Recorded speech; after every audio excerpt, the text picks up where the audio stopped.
Bismillahirrahmanirrahim.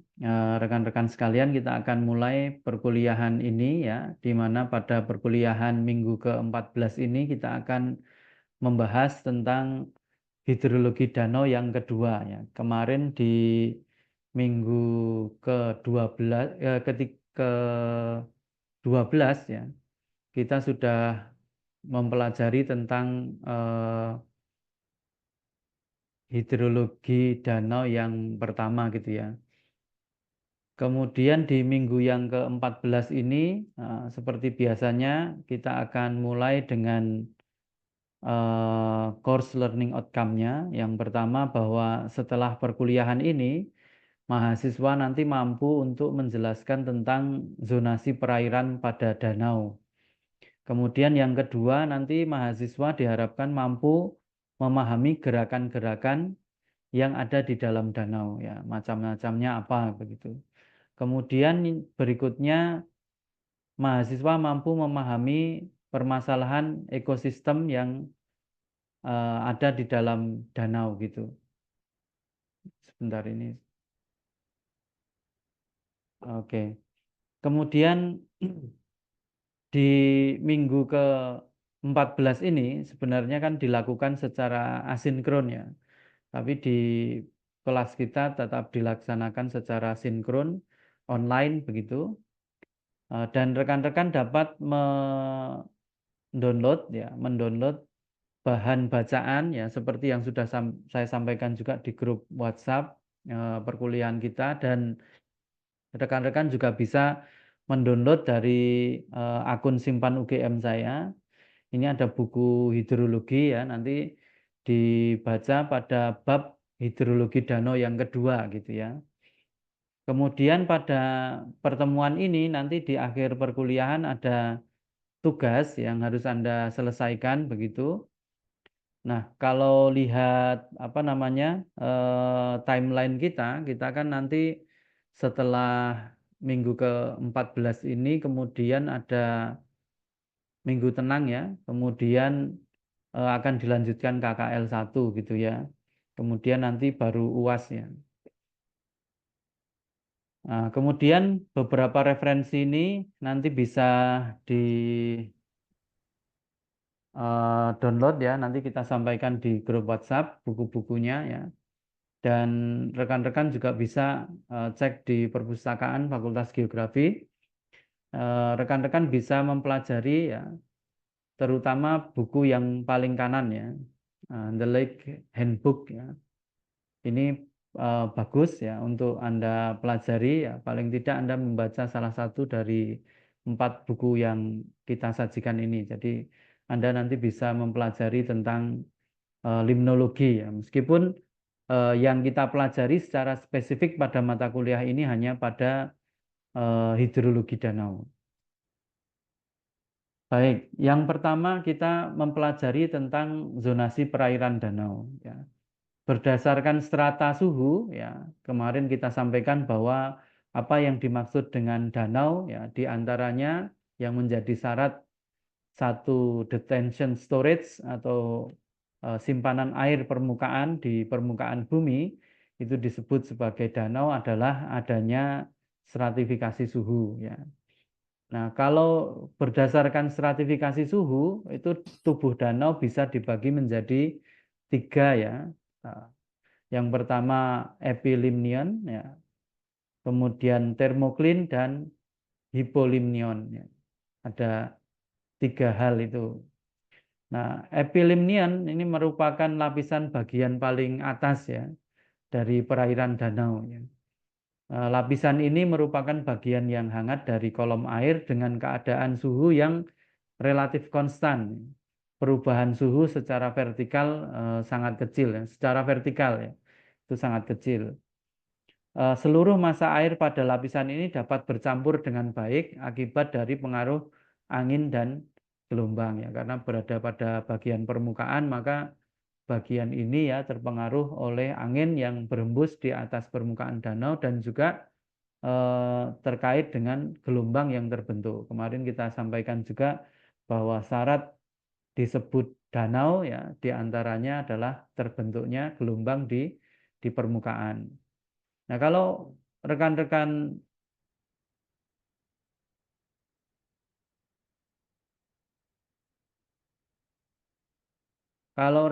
lihat ya dari profil suhu ya, di bagian atas ini cenderung suhunya sama ya, suhunya sama. Jadi kalau dilihat garisnya relatif tegak gitu ya, sehingga kemudian kita katakan bahwa eh, suhunya relatif konstan atau sama karena terjadi percampuran yang bagus atau baik di bagian permukaan begitu.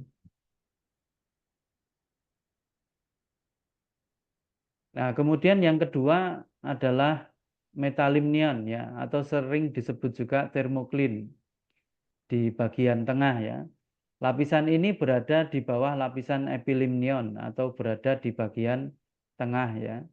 Pada lapisan ini perubahan suhu secara vertikal besar ya, paling besar di antara tiga zona yang lain ya dibandingkan epilimnion ataupun hipolimnion, di mana setiap penambahan kedalaman 1 meter terjadi penurunan suhu air sekitar 1 derajat Celcius.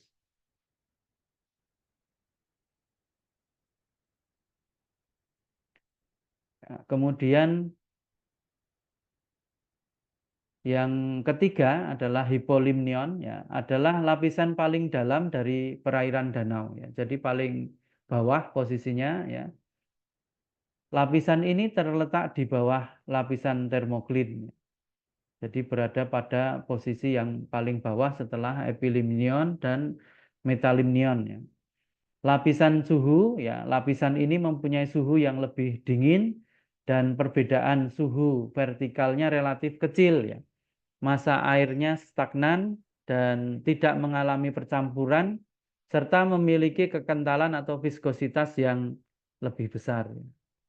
Jadi kalau dilihat tadi perbedaannya dengan metalimnion adalah karakternya yang seiring dengan kedalaman itu temperaturnya relatif tidak berubah atau relatif tetap ya karena tidak terjadi percampuran yang baik ya, tidak seperti pada bagian di tengah ya di mana perubahan kedalaman ya terkait dengan perubahan suhu yang sangat drastis gitu ya. Kalau dilihat tadi setiap penambahan 1 meter kedalaman pada metalimnion itu diikuti dengan penurunan suhu sekitar 1 derajat Celcius. Ya. Sementara pada hipolimnion ini tidak ya, nampak pada gambar ya, pada gambar di sebelah kanan bahwa pada hipolimnion ya perubahan kedalaman ya tidak diikuti dengan perubahan temperatur yang cukup besar. Nah, kemudian tadi kalau dibagi dengan apa namanya zonasi berdasarkan suhu, strata suhu. Yang kedua, zonasi perairan danau juga bisa dibagi berdasarkan pada penetrasi cahaya dan pengaruh daratan. Nah, pada klasifikasi ini, ODUM itu membagi tubuh danau menjadi dua ya. Yang pertama zona fotik, yakni zona yang terdiri atas zona litoral dan limnetik ya. Nanti masing-masing kita jelaskan. Yang kedua adalah zona afotik atau disebut zona profundal. Di sebelah kanan ini ada gambarnya zona litoral, zona profundal atau zona fotik dan zona afotik ya. Di mana pada zona fotik ada dua zona yakni zona litoral dan zona limnetik ya. Nah, ODUM ini bukunya ada di perpustakaan.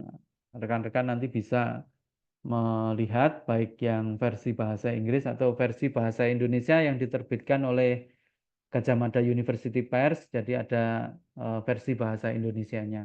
Nanti Anda bisa mempelajari salah satu dari dua versi itu. Nah, tadi zona fotik itu kan kita bagi dua ya.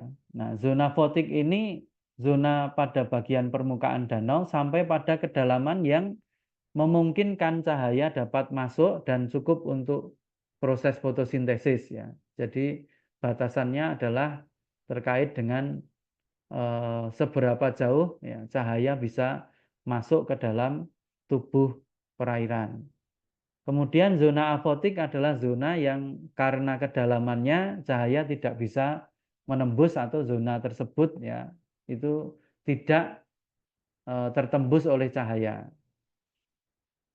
Nah, kemudian kalau kita bagi lagi ya, zona litoral ya adalah wilayah perairan dangkal pada danau di mana penetrasi cahaya dapat mencapai hingga ke dasar perairan. Jadi batas bagian bawah dari atau bagian dasar dari perairan itu semuanya bisa ditembus oleh cahaya gitu ya. Jadi ini batasan dari zona litoral yang tadi kita sampaikan bahwa zona litoral ini bagian dari zona fotik ya. Nah, zona ini terletak pada wilayah yang masih terpengaruh oleh ombak ya, sampai dengan kedalaman tanaman dapat hidup karena masih terdapat cahaya. Jadi tadi syaratnya adalah bahwa sampai bagian dasar perairannya masih tertembus cahaya ya, sehingga di sisi yang lain ini punya konsekuensi berupa adanya tanaman yang bisa hidup ya pada wilayah dasar perairannya gitu. Nah, kemudian organisme utama yang hidup pada zona litoral ini berupa produsen yang meliputi tanaman berakar dan tanaman yang tidak berakar. Sedangkan konsumennya berupa larva, serangga, rotivera, moluska, ikan, penyu, zooplankton, dan lain sebagainya. Nah, pada sebuah lingkungan danau, zona litoral ini sangat penting karena pada zona litoral inilah kemudian banyak ya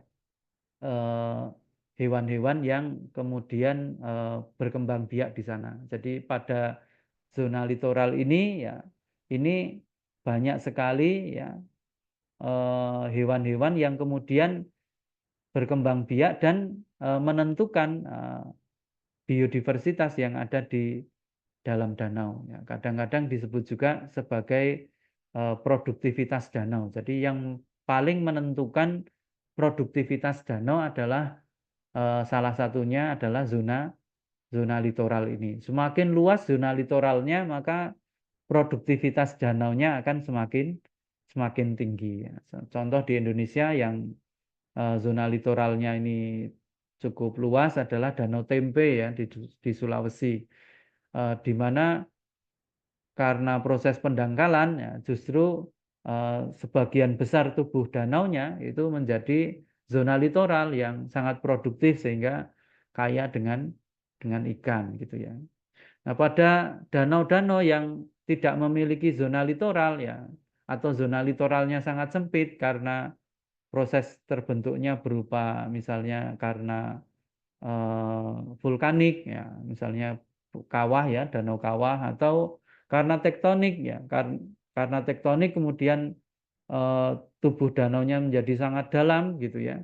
Maka zona litoralnya relatif sempit, maka ya produktivitas danaunya menjadi relatif rendah ya. Meskipun demikian ya tetap memiliki keanekaragaman hayati yang tertentu gitu ya karena masing karakternya nanti akan menghasilkan sifat atau karakteristik keanekaragaman hayati yang spesifik.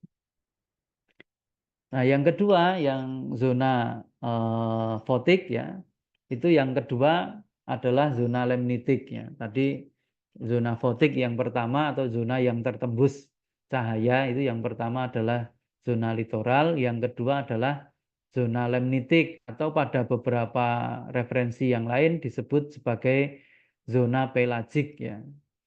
Nah, zona lemnitik adalah wilayah perairan terbuka dari permukaan air sampai pada kedalaman penetrasi cahaya yang efektif gitu ya. Sehingga wilayah ini efektif untuk proses fotosintesis. Nah, bedanya dengan litoral tadi, kalau litoral kan cahayanya sampai dasar perairan. Pada zona pelagik atau zona limnetik, cahaya itu tidak sampai pada dasar perairannya. Tapi menembus ya pada kedalaman tertentu. Nah, pada kedalaman tertentu inilah ya di mana cahaya tidak sampai di dasarnya ya itu disebut sebagai zona pelagik atau zona limnetik. Organisme utama yang hidup pada zona ini terdiri dari produsen yang meliputi fitoplankton dan tumbuhan air yang terapung-apung bebas ya. Sedangkan organisme konsumennya meliputi zooplankton dari Copepoda, Rotifera dan beberapa jenis ikan ya. Nah, ini berbeda dengan tadi yang zona litoral di mana cahaya sampai di dasar danau, maka tanaman ya bisa hidup di dasar danaunya gitu ya, sehingga ada tanaman yang akarnya itu berada di dasar danau. Sementara pada zona lemnitik atau pelagik ini karena cukup dalam ya, kemudian cahaya hanya di bagian permukaan ya, maka kemudian tanaman yang ada ya adalah tanaman-tanaman yang terapung-apung bebas atau fitoplankton juga gitu ya. Jadi hanya ada dua itu, tapi tidak ada tanaman yang akarnya sampai di dasar danau ya pada zona pelagik ini karena cahaya tidak sampai di dasar danaunya. Nah, kemudian yang berikutnya adalah zona profundal ya. Adalah wilayah dasar dari perairan danau yang dalam di mana pada wilayah ini ya tidak dapat lagi dicapai oleh penetrasi cahaya efektif. Jadi cahayanya tidak sampai di sini gitu ya. Sebagai organisme utama yang hidup pada zona ini adalah konsumen ya, tidak ada lagi produsen ya karena tidak ada proses fotosintesis ya pada zona ini sehingga yang ada hanya konsumen yang meliputi cacing darah dan kerang-kerang kecil gitu ya. Nah, ini di bagian danau yang berada pada wilayah yang relatif dalam sehingga tidak memungkinkan adanya cahaya masuk ke dalam air. Baik, berikutnya yang kita pelajari adalah terkait dengan gerakan air di danau ya. Seperti kita sampaikan kemarin bahwa salah satu syarat ya, satu tubuh perairan di daratan itu disebut sebagai danau adalah keberadaan dari gelombang ya. Nah, kemudian yang kedua, selain gelombang yang dimaksud adalah juga terkait dengan adanya sirkulasi air ya, karena luas dan dalamnya gitu ya. Nah, di dalam danau sendiri itu ada 3 jenis gerakan air ya. Yang pertama ombak ya. Nah, ombak ini adalah gerakan permukaan air yang disebabkan oleh angin ya. Kita sudah paham kalau ini ya.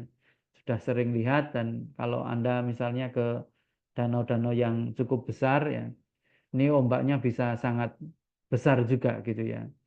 Nah, pada beberapa danau ya, ini kita bisa merasakan keberadaannya ya ketika berada di pinggiran danau gitu ya. Nah, yang kedua adalah arus ya. Aliran air yang terjadi karena gravitasi dan atau perbedaan tekanan ya. Perbedaan tekanan bisa disebabkan karena perbedaan suhu ya, baik suhu di permukaan ataupun suhu ya pada keseluruhan tubuh danau ya di permukaan bagian tengah ataupun di bagian dasar gitu ya. Nah, perbedaan tekanan dapat disebabkan oleh perbedaan densitas juga. Jadi perbedaan densitas atau eh, viskositas ya, kekentalan ya. Juga terkait dengan salinitas air ya. Ini juga bisa terjadi selain suhu tadi ya. Kemudian yang ketiga adalah sky chase. Ya, ini gelombang berdiri atau standing wave ya pada perairan tertutup ya, pada danau atau waduk atau yang sebagian tertutup ya seperti pada teluk atau pelabuhan ya, pada teluk atau pelabuhan di danau yang besar gitu ya. Itu biasanya terbentuk gelombang berdiri ini ya atau sky chase. Nah, ini contoh ya di Danau Toba, ya, salah satu danau yang paling besar ya. Kalau di Indonesia ya paling besar, se-ASEAN juga masih paling besar ini. Juga danau vulkanik terbesar di dunia ya, Danau Toba ini. Ini memunculkan ya adanya gerakan air berupa ombak gitu ya. Nah, kemudian yang berikutnya pergerakan air ya. Kalau ini adalah gerakan yang ada di dalam danau ya, yang kita bisa lihat bentuknya itu arusnya horizontal atau vertikal gitu ya. Nah, yang pertama arus horizontal yakni arus yang bergerak ya secara horizontal dan menyebabkan air mengalir ke seluruh permukaan danau gitu. Jadi pergerakannya ke kanan, ke kiri atau ke arah tertentu ya, ini horizontal. Yang kedua adalah arus vertikal, yakni arus yang menyebabkan pertukaran massa air dari permukaan danau dengan bagian dalam danau atau sering disebut juga dengan fenomena upwelling dan downwelling. Nah, ini contoh pergerakan air di danau yang secara horizontal ya pada Great Lakes ya di negara Amerika Serikat dan Kanada ya, di mana pada sistem ini ya nampak bahwa gerakannya berupa gerakan horizontal gitu ya. Nah, kemudian yang kedua adalah gerakan air yang eh, vertikal ya, yakni yang pertama ya ini misalnya pada summer ya, kemudian pada autumn, pada spring dan pada winter gitu ya. Nah, ini pada masing-masing apa namanya musim ternyata di wilayah lintang tinggi dengan 4 musim itu punya gerakan vertikal yang berbeda-beda gitu ya. Yang karakternya kalau dibandingkan di Indonesia tentu berbeda ya. Ketika di Indonesia hanya memiliki 2 musim ya, musim penghujan dan musim kemarau. Nah, kemudian setelah kita mengenal zonasi atau klasifikasi dari tubuh danau, kemudian yang kedua kita mengenali tentang pergerakan yang ada di dalam danau, maka kemudian yang berikutnya kita akan mengenalkan tentang beberapa permasalahan dalam ekosistem danau. Nah, yang pertama, permasalahan terkait dengan danau adalah water stress ya. Water stress adalah gambaran terkait dengan permasalahan yang dihadapi oleh danau, misalnya terkait dengan banyaknya penggunaan air dan pencemaran. Ini contoh water stress index atau indeks water stress gitu ya, tekanan air gitu ya. Di satu sistem danau besar ya di Amerika dan Kanada ya, di mana pada wilayah-wilayah tertentu atau pada danau-danau tertentu itu memiliki water stress yang tinggi ya, misalnya pada Danau Erie, kemudian Danau Ontario ya, kemudian pada Danau Michigan ya, itu lebih besar water stress-nya dibandingkan Huron dan Superior ya. Ini contoh saja, nanti rekan-rekan misalnya mau mengambil kasus penelitian ya, misalnya di Indonesia, ini juga bisa dinilai gitu ya. Juga bisa melihat kalau di Eropa ada peraturan tentang hidromorfologi ya. Hidromorfologi ini juga bisa terkait dengan seberapa jauh ya aktivitas manusia ini mempengaruhi ekosistem danau. Ini bisa dinilai ya, sehingga kemudian bisa digunakan untuk merumuskan kebijakan pengelolaan danau yang lebih baik. Nah, ini contoh di Indonesia ya, ini dari Google Earth ya. Kita buat 3 dimensinya. Kalau kita lihat ya Telaga Warna dan Telaga Pangilon di Dieng, Jawa Tengah, ini punya wujud ya yang berbeda gitu ya, di mana Telaga Warna warnanya lebih terang dibandingkan dengan Telaga Pangilon ya. Dan kalau kita lihat di bagian atasnya ya, di mana airnya nanti akan mengimbuh ke Telaga Warna itu kita lihat bagian atasnya isinya permukiman dan lahan pertanian yang sudah naik sampai di lereng-lereng yang terjal begitu. Nah, pada bagian paling atas memang masih berupa hutan alami.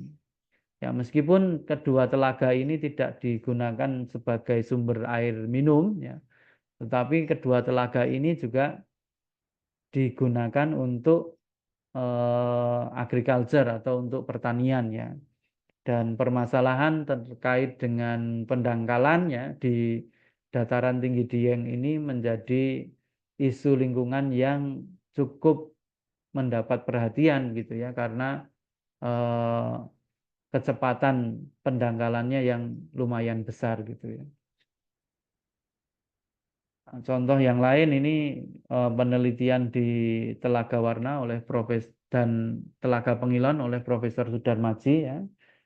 Eh, Banyaknya ya penggunaan air ya terutama di musim kemarau untuk pertanian, ya, di bagian atas dari kedua telaga ini. Jadi ini dipakai untuk pertanian ya dengan jumlah penggunaan yang cukup besar.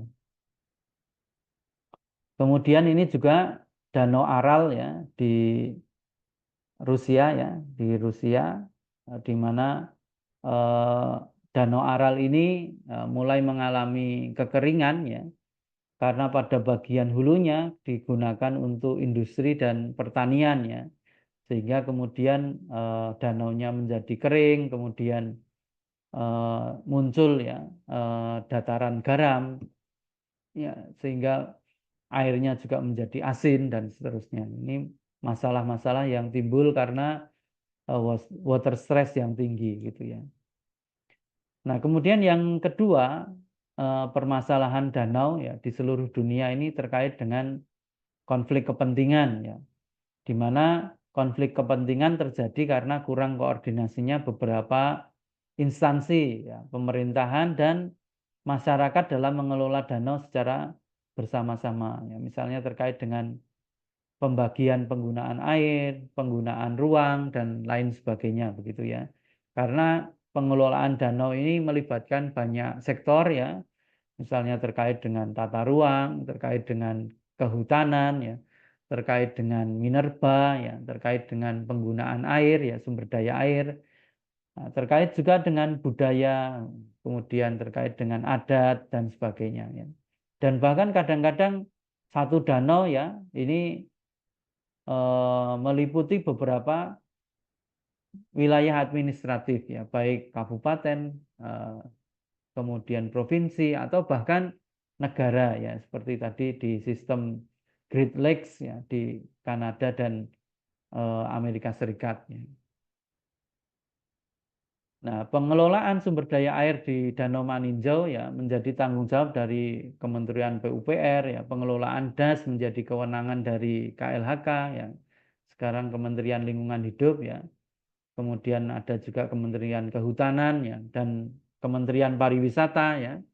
Juga pemerintah daerah baik kabupaten ataupun provinsi ya. Sinergi semua pihak perlu ya untuk mengelola Danau Maninjau secara utuh ya. Itu dari satu hal. Yang kedua, yang masuk ke dalam Das Maninjau di Danau Maninjau itu ternyata banyak sekali daerah aliran sungai ya. Contoh yang lain yang misalnya terkait dengan pencemaran air ya. Yang ketiga ini permasalahan dari danau adalah terkait dengan pencemaran air ya. Baik dari sungai yang sudah sangat kotor ya, pembuangan limbah domestik ke dalam sungai atau ke dalam danau sendiri ya. Kemudian juga pada beberapa lokasi juga ada pencemaran oleh limbah ya, misalnya oleh pertanian, peternakan, industri gitu ya. Kalau di kota ya termasuk buang sampah di sungai, di danau langsung gitu ya. Ini berpengaruh pada kualitas air yang ada di dalam danau. Nah, yang lainnya juga terkait dengan ini misalnya penggunaan danau untuk keramba jaring apung ya. Seringkali pemanfaatan danau untuk keramba jaring apung ini ya, kemudian diikuti dengan penggunaan pakan ya, yang seringkali juga jumlahnya terlalu banyak gitu ya, sehingga ada yang tidak dimakan oleh ikannya ya, kemudian muncul sebagai penyebab ya, kualitas air danau yang menjadi buruk gitu ya, karena eh, apa namanya, pencemaran dari pakan ikan tadi. Nah, ini contoh di Kanada ya, di Danau Ontario ya, di mana pada tahun 1989 ini dilakukan kajian tentang kandungan merkuri atau kandungan hidrargyrum atau raksa ya pada danau tersebut, dan ternyata ada juga yang warnanya merah-merah gitu ya, yang menunjukkan bahwa kadarnya cukup cukup tinggi gitu ya. Nah, berikutnya masalah danau yang keempat adalah eutrofikasi. Eutrofikasi adalah pengkayaan nutrien anorganik pada suatu badan air, ya, utamanya nitrogen dan fosfat. Eutrofikasi ya, biasanya dipandang sebagai kondisi perairan yang tidak diinginkan ya, karena pengaruhnya dapat secara nyata mengganggu manfaat badan air bagi manusia dan ekosistem.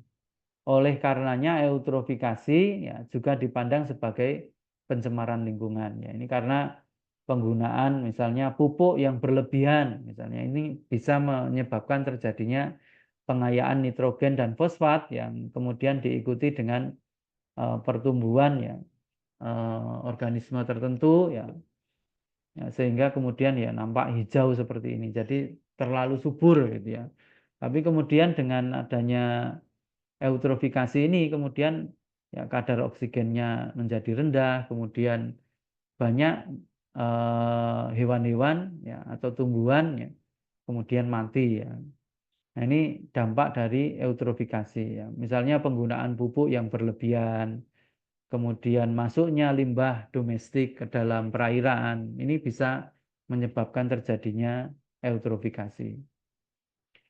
Nah, tipe eutrofikasi itu berdasarkan sumbernya itu bisa kita bagi. Yang pertama eutrofikasi alamiah ya, atau natural eutrophication, merupakan proses yang terjadi akibat adanya aliran yang membawa detritus tanaman ya, sisa-sisa tanaman gitu, garam-garaman, dan tersimpan di badan air dalam waktu yang lama ya, biasanya terjadi selama ratusan hingga ribuan tahun ya, terutama pada wilayah danau yang cukup besar ya, danau yang cukup dalam gitu. Kemudian danau-danau yang tidak memiliki outlet misalnya, atau danau yang memiliki waktu tinggal air yang lama. Jadi air itu begitu masuk nanti keluar dari danau itu dalam waktu yang lama. Ini biasanya akan menyebabkan terjadinya eutrofikasi alamiah. Nah, yang kedua, eutrofikasi kultural atau cultural eutrophication adalah proses peningkatan unsur hara akibat aktivitas manusia atau antropogenik ya, di sepanjang aliran sungai yang masuk ke dalam tubuh danau, atau aktivitas manusia di sekitar danau ya. Jadi di pantainya danau itu gitu ya.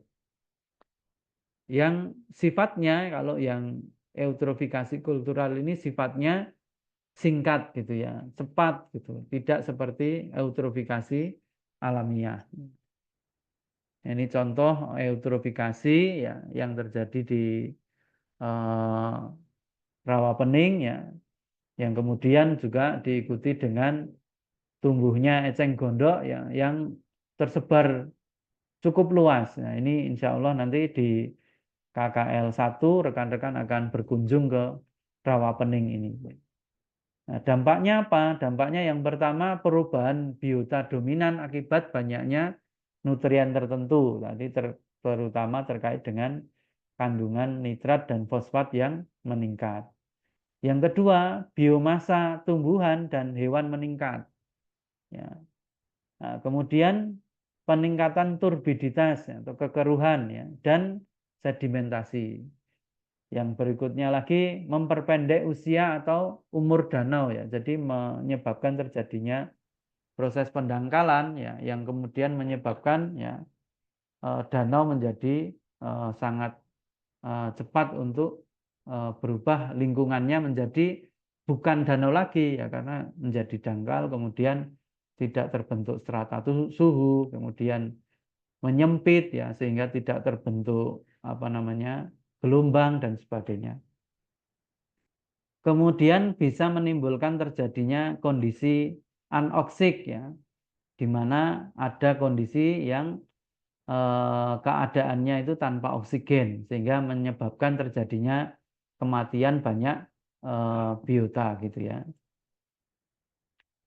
Nah, bagaimana kemudian kalau sudah terjadi eutrofikasi? Ya, yang pertama ya, biar tidak lebih parah atau biar eutrofikasinya tidak terjadi, itu bisa dilakukan dengan yang pertama mengurangi masuknya nutrien berlebih ke dalam danau dengan mengendalikan daerah tangkapan di sekitar danau atau daerah tangkapan danau ya dengan penggunaan pupuk yang sesuai dengan kebutuhan, kemudian mencegah terjadinya erosi dan pengelolaan limbah ya, termasuk limbah domestik dan sebagainya.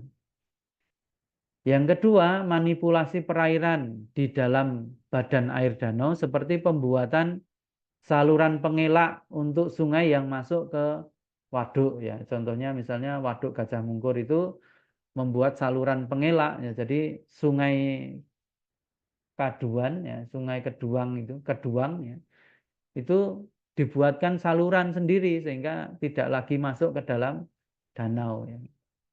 Nah, itu contoh salah satu contoh pembuatan saluran pengelak gitu ya. Nah, yang kedua, pengaturan sirkulasi danau dengan bantuan mekanik ya. Kalau Anda lihat biasanya pada danau-danau atau pada wilayah-wilayah yang digunakan untuk budidaya untuk keramba jaring apung misalnya itu seringkali ada kincirnya ya, ada kincirnya, kincir air gitu ya, yang nanti secara mekanik akan menyebabkan terjadinya sirkulasi ya, air gitu. Tetapi kalau sirkulasi yang dimaksud adalah sirkulasi dalam eh, wilayah danau yang luas ya ini bisa jadi juga ya dilakukan dengan bantuan mekanik ya, misalnya dengan membuat bangunan dan sebagainya. Kemudian pengendalian nutrien dan pengolahan limbah dari sungai. Jadi sebelum masuk ke dalam danau ya dibuatkan waduk kecil ya. Misalnya waduk-waduk di Waduk Wonogiri itu ya, itu ada waduk-waduk yang lebih kecil lagi di bagian atasnya sehingga pada waduk-waduk yang kecil ini nanti sedimennya mudah di maintenance ya. Kemudian nutriennya bisa di maintenance dengan lebih mudah ya karena ukurannya yang relatif kecil gitu ya.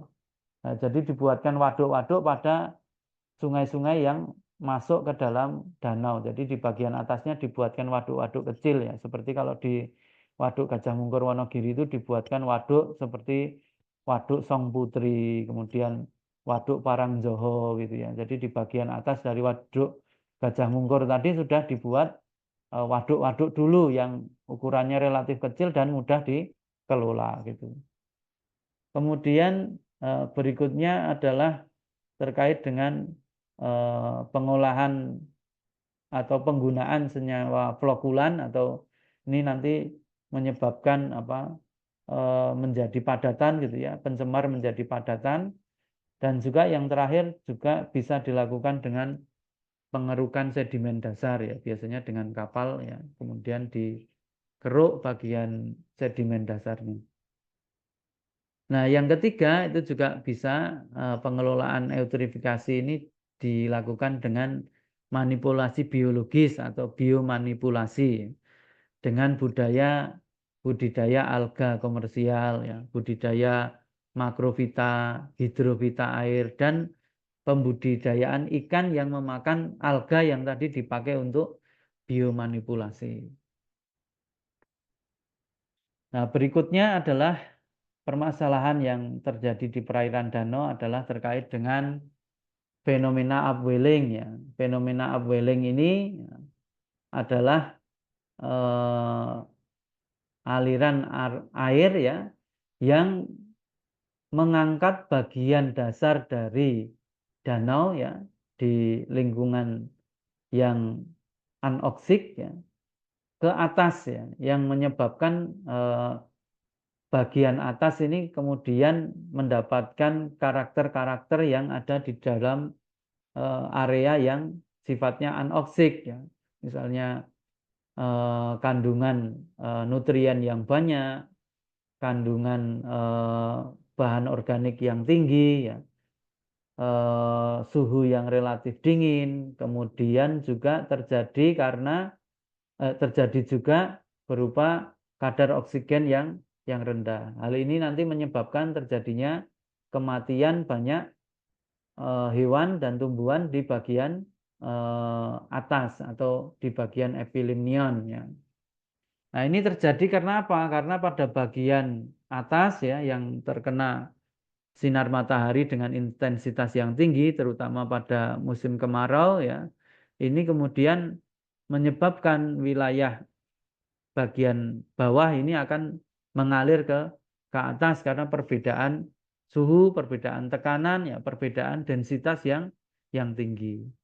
Nah, ini biasanya kalau pada wilayah-wilayah dengan keramba jaring apung ya nanti di bagian atas akan terjadi kematian massal gitu. Nah, ini umum terjadi pada danau-danau yang memiliki kedalaman yang cukup besar gitu ya. Misalnya di Danau Toba, di Danau Singkarak, Danau Maninjau itu sering terjadi demikian. Ini contoh yang terjadi di Danau Toba ya, di mana ikan pada keramba jaring apung itu mati ya karena adanya upwelling ya, yang tadi sifatnya ya kaya nutrien, kemudian suhunya relatif dingin, kemudian yang menyebabkan mati ya selain kaya nutrien tadi juga terjadinya kandungan air yang sangat miskin oksigen ya, menyebabkan ikan-ikan di permukaan ini menjadi mati. Ini contoh yang lain ya, di Danau Maninjau ini terjadi kematian ikan ya dalam jumlah yang sangat banyak gitu ya. Berikutnya permasalahan terkait danau adalah sedimentasi ya. Ini contoh danau vulkanik ya di wilayah Dieng yang pada musim kemarau kemudian menjadi lahan pertanian ya karena sudah mengalami pendangkalan ya, terutama terkait dengan proses erosi yang sangat cepat di bagian atasnya ya. Kita lihat di bagian atasnya itu digunakan untuk pertanian ya yang intensif ya, yang kemudian menyebabkan erosi yang besar. Ini contoh ya pada pendangkalan di Telaga Warna dan Telaga Pangilon ya di wilayah Dieng, Jawa Tengah gitu ya, menyebabkan terjadinya pendangkalan pada kedua danau tersebut. Nah, kemudian yang berikutnya terkait dengan permasalahan danau adalah bencana. Jadi danau sendiri juga bisa menyebabkan terjadinya bencana gitu ya. Nah, pada danau vulkanik ya misalnya di wilayah Dieng ini ternyata ada telaga warna itu yang memiliki pH 3,6 sedangkan telaga Pangilon ini punya pH 6,7 ya. Untuk pemanfaatan tuh biasanya syaratnya adalah 6 sampai 8 ya. Jadi kalau telaga warna itu 3,6 ya pada bab kualitas air yang kita pelajari minggu lalu itu kita membahas bahwa kalau kurang dari 5 itu disebut sebagai air asam ya atau sifatnya asam ya. Kalau ini berarti kalau pH-nya 3,6 ya sudah asam. Nah, kemudian yang lainnya misalnya adalah danau yang terbentuk pada kawah ya.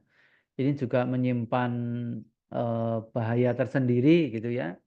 Kalau kemudian ya air dari danau kawah ini ya hilang karena munculnya kubah lava seperti di Kelut ya, di Gunung Kelut, Gunung Api Kelut, ini tidak masalah gitu ya. Jadi danaunya hilang begitu saja gitu. Tapi kalau kemudian ya danau kawah ini ya misalnya terjadi letusan yang eksplosif, nah maka bisa menyebabkan terjadinya banjir bandang atau tsunami yang berasal dari puncak gunung gitu ya. Nah, ini menjadi sangat berbahaya gitu ya. Jadi pada kondisi tertentu ya ketika letusannya eksplosif kemudian terjadi ya misalnya sobekan pada dinding kawah gitu ya yang menyebabkan terjadinya banjir bandang dari danau yang ada di kawah itu menjadi sangat berbahaya. Tapi kalau kasusnya seperti di Gunung Api Kelut ya, di mana airnya kemudian hilang perlahan-lahan, kemudian ya, ditutupi oleh kubah lava, nah ini tidak menjadi masalah. Tapi danaunya akan hilang gitu ya. Nah, kemudian kita tutup ya perkuliahan ini. Nanti setelah ini kita lanjutkan sesi tanya jawab. Tapi sebelumnya kita sampaikan tugas. Ya. Yang pertama adalah Anda mencari jurnal internasional berbahasa Inggris ya. Jurnal internasional itu bisa berbahasa yang diakui PBB gitu ya. Sehingga kita sepakat jurnal yang berbahasa Inggris gitu ya. Kemudian jurnal tersebut itu membahas tentang permasalahan danau, apapun ya. Yang tadi kita sebutkan dari 1 sampai 7 gitu ya. Tapi kalau Anda menemukan masalah yang lain boleh gitu ya. Nah, tugas yang pertama Anda menuliskan judulnya, penulisnya, nama jurnal, volume dan nomor jurnal serta halaman jurnalnya dimuat di halaman berapa gitu ya. Kemudian tulis dengan jelas apakah masalah terkait dengan danau yang dibahas dalam paper itu. Deskripsikan masalahnya, jadi masalahnya ini gitu ya. Kemudian kenapa kok masalah itu bisa muncul? Lalu dampak dari masalah itu apa ya? Kemudian metode yang digunakan untuk menganalisis permasalahan apa gitu ya. Misalnya dianalisis kualitas airnya ya, dianalisis ya misalnya dengan penginderaan jauh dan sebagainya gitu ya. Kemudian jelaskan rekomendasi pengelolaan yang dituliskan oleh penulis untuk menyelesaikan masalah yang ada pada danau itu ya. Maksimal 2 halaman saja gitu ya. Karena ini nanti ditulis tangan, kemudian difoto atau scan, dijadikan dalam satu PDF, kemudian dikumpulkan maksimal tanggal 10 Juni pukul 23.55 gitu nggih. Baik, ini dikumpulkan minggu depan. Silahkan nanti dikumpulkan melalui akun Simaster masing-masing gitu nggih.